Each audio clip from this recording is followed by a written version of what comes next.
What do you like to do in your spare time? Like, what's your favorite thing to Draw, obviously. draw? These aren't Pokemon, these are my own thing I came up with. Wow, those are cool. I guess to start, Caleb, do you want to introduce yourself and just tell me just about you and you use Um, what device you use? And you uh, have, what are you in right now? a medical bed, pretty much. I can sit up Yes, and yes. all Okay. that kind of stuff. So he has a fully articulating bed that's remote controlled. Mhm. Okay. Wow. Um, what else do you use on a daily basis? That's pretty much the only on my desk. Your desk. He has a rolling desk for his bed that fits over his bed, Okay. so that he has something that's very close by to him. Caleb has Duchenne muscular dystrophy.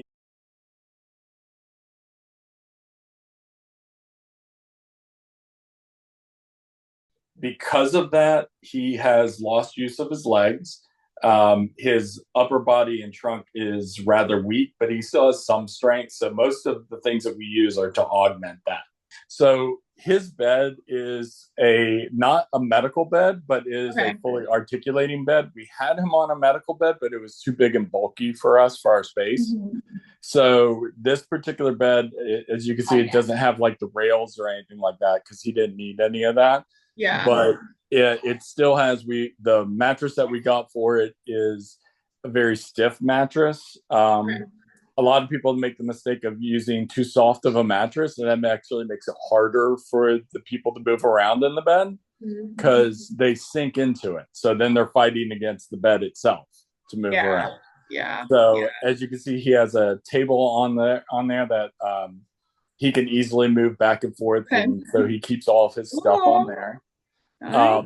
He does have his wheelchair. He has both a power chair and he has a manual chair.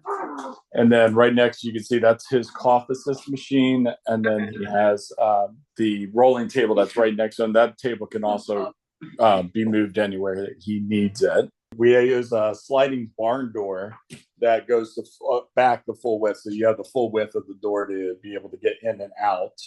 Um, I built a custom tabletop for him. As you can see, it's completely like we can pull all those baskets out, but it's empty underneath. So he can get his chair right up underneath Yeah. that.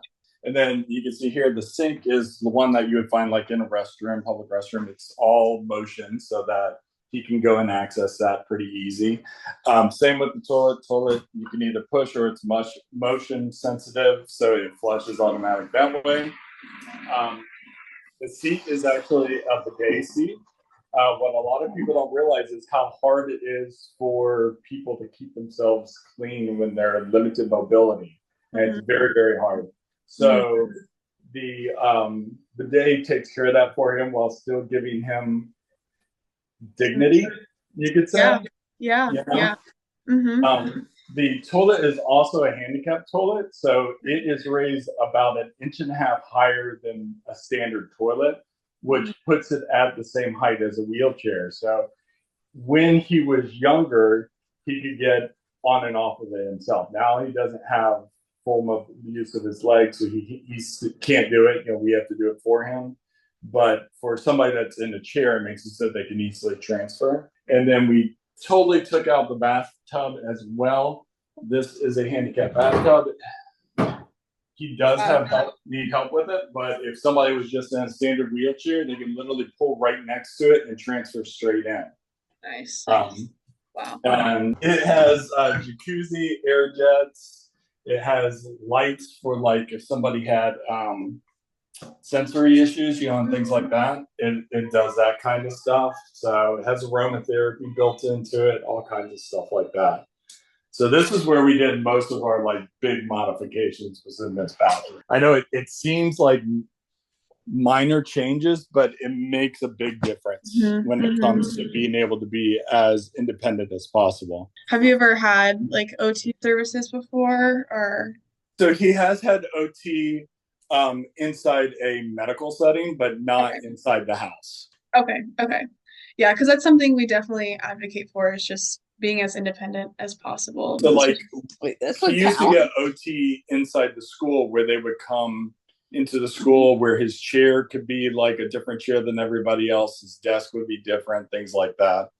Do you feel like Caleb using your power wheelchair, how do you feel like it's accessible outside of like your house? Obviously, sometimes I can't reach certain things, even though the chair can go pretty high up, but still sometimes I'm unable to reach things. Yeah, his chair does go up and down as well as it can go into a full standing. He doesn't use the full standing anymore because his range of motion in his legs is not enough. His tendons have tightened up too much. So Okay. Does it fit you pretty well? Like, do you get pressure Yeah. sore or anything? Yeah. Not like sometimes, but it's more like the way I'm sitting for like long periods. So it's not like it's the chair doing it. Who all helped you guys get like these devices? he was in a multidisciplinary clinic up at University of Florida. And so it made it so that we didn't have to go around all these different doctors and try to get them to talk to each other.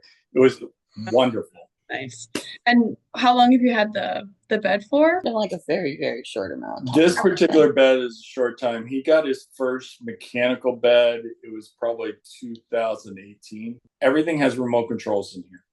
Okay. So all the lights are either voice or remote controlled. The bed is remote controlled. You know, the toilet, it has all the remote controls on the sides. Yeah, that's one of the things that we wanted to do.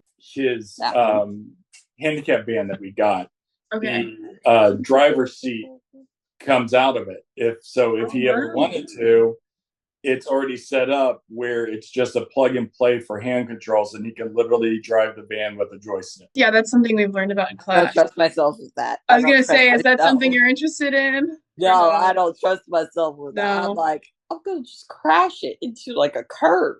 I would hope not, but yeah, he hasn't expressed any desire to drive. So I don't. But want it's One there day. if he ever wanted. Yeah. Yeah. How is there any other modifications for like where you sit, like in the van? So it's a full modified handicap van. The entire vehicle is raised up about 6 inches and the floor dropped. And then it has underneath it a ramp that it comes out mechanically from underneath. And the whole vehicle will tilt to the side to make it so that it's not as high of a steep of an incline for him to get in and out.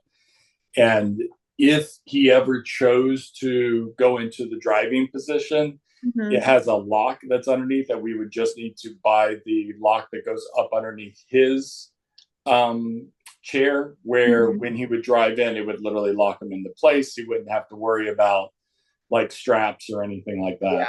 Yeah. I think that's all the questions I have. Thank you so much for, talking to me about it. Absolutely. Yeah. I